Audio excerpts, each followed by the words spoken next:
Hello friends, എല്ലാവർക്കും നമ്മുടെ ചാനലിലേക്ക് സ്വാഗതം. നമ്മുടെ ചാനൽ ആദ്യമായാണ് കാണുന്നതെങ്കിൽ താഴെ കാണുന്ന സബ്സ്ക്രൈബ് ബട്ടൺ ടാപ്പ് ചെയ്ത് ഓൾ എന്ന ഓപ്ഷൻ എനേബിൾ ചെയ്യാൻ മറക്കല്ലേ. അപ്പോൾ നമുക്ക് നേരെ വീഡിയോയിലേക്ക് പോകാം. ഇതിനായി ആദ്യം തന്നെ ഞാനിവിടെ ഒരു കടായി അടുപ്പത്ത് വെച്ചിട്ടുണ്ട്. ഇനി ഇതിലേക്ക് നമുക്ക് 2 ടേബിൾ സ്പൂൺ അളവിൽ എണ്ണ ഒഴിച്ചു കൊടുക്കാം.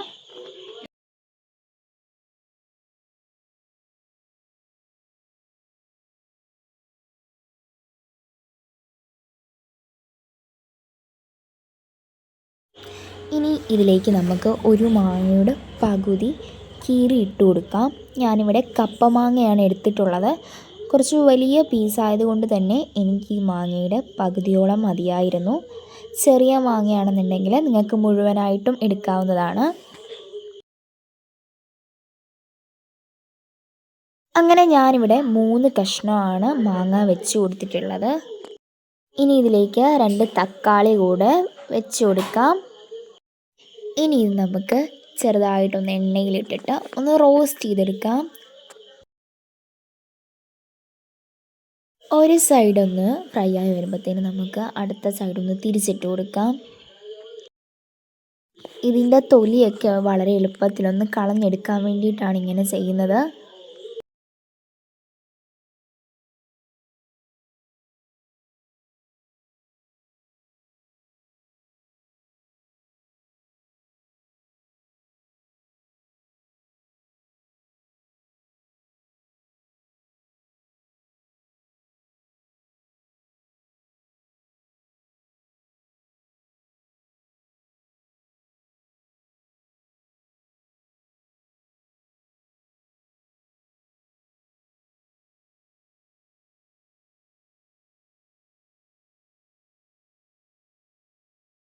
അപ്പോൾ നിങ്ങൾക്ക് കാണാൻ പറ്റുന്നുണ്ടാവും എല്ലാം ഒന്ന് നന്നായിട്ടൊന്ന് ഫ്രൈ ആയിട്ട് കിട്ടിയിട്ടുണ്ട്. തക്കാളിയും മാങ്ങയും ഫ്രൈ ആയി കിട്ടിക്കഴിഞ്ഞാൽ നമുക്കിത് കോരി മാറ്റി തക്കാളിയുടെ തൊലി കളഞ്ഞെടുക്കാം. ഞാനിവിടെ തൊലി കളഞ്ഞ് വെച്ചിട്ടുള്ള തക്കാളിയാണിത്.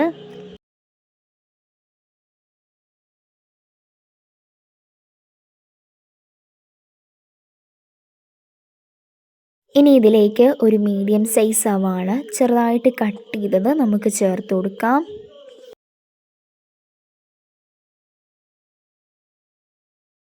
ഇനി ഇതിലേക്ക് ഞാൻ ചേർത്ത് കൊടുക്കുന്ന ഒരു ചെറിയ കഷ്ണം ഇഞ്ചിയാണ്.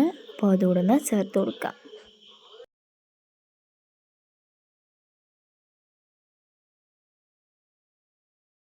ഇനി നമുക്ക് ഈ സവാളയൊക്കെ ഒന്ന് ചെറുതായിട്ട് റോസ്റ്റ് ചെയ്ത് എടുക്കണം.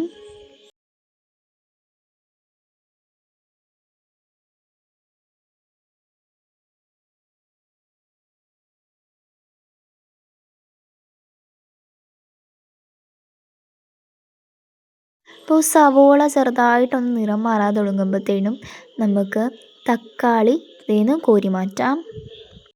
സവാള ഗോൾഡൻ ബ്രൗൺ കളറൊന്നും ആവേണ്ട ആവശ്യമില്ല. ചെറുതായിട്ടൊരു യെലോയിഷ് കളർ ആകുമ്പോഴത്തേനും നമുക്കിത് ഇതിൽ കോരി മാറ്റാം. ഇനി നമുക്കൊരു മിക്സിയുടെ ജാറെടുത്ത് നമ്മൾ നേരത്തെ ഒരു ഫ്രൈ ചെയ്ത് മാറ്റി വെച്ചിട്ടുള്ള മാങ്ങയുണ്ടല്ലോ, അത് തൊലി കളഞ്ഞിട്ട് ചെറിയ കഷ്ണങ്ങളാക്കിയിട്ട് ഇതിലേക്ക് ചേർത്ത് കൊടുക്കാം.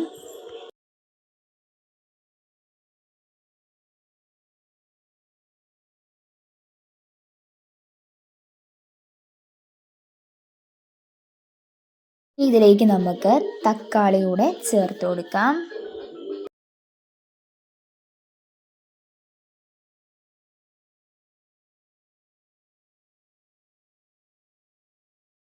തക്കാളി നിങ്ങൾക്ക് വേണമെങ്കിൽ ചെറുതായിട്ട് കഷ്ണങ്ങളാക്കിയിട്ടാണെങ്കിൽ ഇട്ട് കൊടുക്കാവുന്നതാണ്.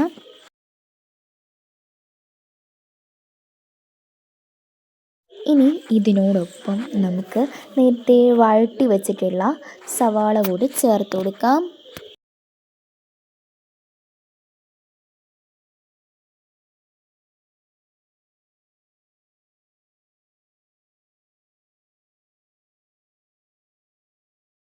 ഇനി നമുക്കിത് ഒരു പേസ്റ്റ് രൂപത്തിൽ അരച്ചെടുത്തിട്ട് വരാം.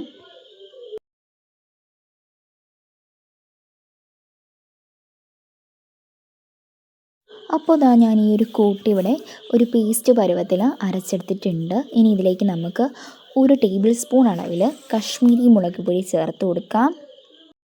സാധാ എരിവുള്ള മുളക് പൊടിയാണെന്നുണ്ടെങ്കിൽ ഒരു 1/4 ടേബിൾ സ്പൂൺ അളവിൽ ചേർത്ത് കൊടുത്താൽ മതിയാകും. ഒരുപാടൊന്നും ചേർത്ത് കൊടുക്കേണ്ട ആവശ്യമില്ല കേട്ടോ. ഇനി ഇത് ചേർത്ത് കൊടുത്തതിന് ശേഷം നമുക്ക് വീണ്ടും ഒന്ന് അരച്ചെടുത്തിട്ട് വരാം.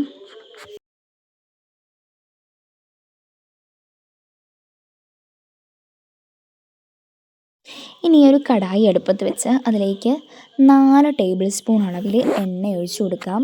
ഞാനിവിടെ സൺഫ്ലവർ ഓയിലാണ് എടുത്തിട്ടുള്ളത്.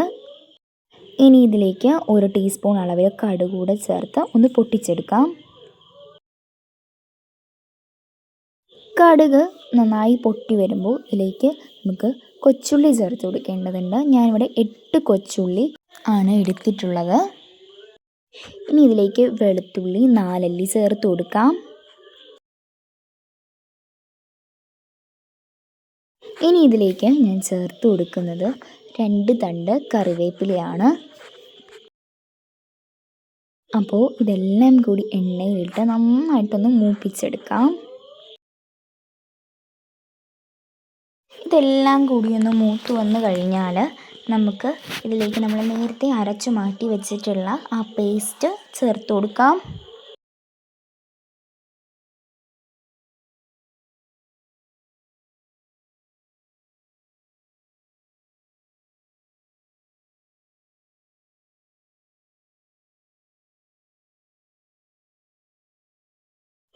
ഇനി ഇതെല്ലാം കൂടി ഒന്ന് ഇളക്കി യോജിപ്പിച്ചെടുക്കാം.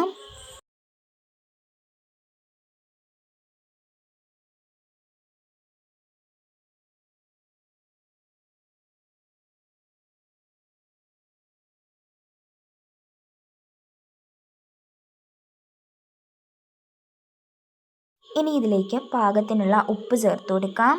അപ്പോൾ ഇതാ നമ്മുടെ ചട്നി ഇവിടെ റെഡി ആയിട്ടുണ്ട്. ദോശയുടെയും ഇഡലിയുടെയും അപ്പത്തിൻ്റെയൊക്കെ കൂടെ കോമ്പായിട്ട് പോകുന്ന ഈ ഒരു കിടിലൻ മാംഗോ ചട്നി എങ്ങനെയുണ്ടെന്ന് ട്രൈ ചെയ്ത് നോക്കിയിട്ട് നിങ്ങളുടെ അഭിപ്രായങ്ങൾ കമൻറ്റായി അറിയിക്കാൻ മറക്കല്ലേ. അപ്പോൾ വീഡിയോ ഇഷ്ടമായാൽ ലൈക്ക് ചെയ്യാനും തൊട്ടടുത്ത് കാണുന്ന സബ്സ്ക്രൈബ് ബട്ടൺ ടാപ്പ് ചെയ്ത് ഓൾ എന്ന ഓപ്ഷൻ ഇനേബിൾ ചെയ്യാനും ഫ്രണ്ട്സിനും ഫാമിലിക്കും ഷെയർ ചെയ്ത് കൊടുക്കാനും മറക്കല്ലേ. അപ്പോൾ അടുത്തൊരു വീഡിയോയുമായി വരുന്നതുവരെ താങ്ക് യു ഫോർ വാച്ചിങ്.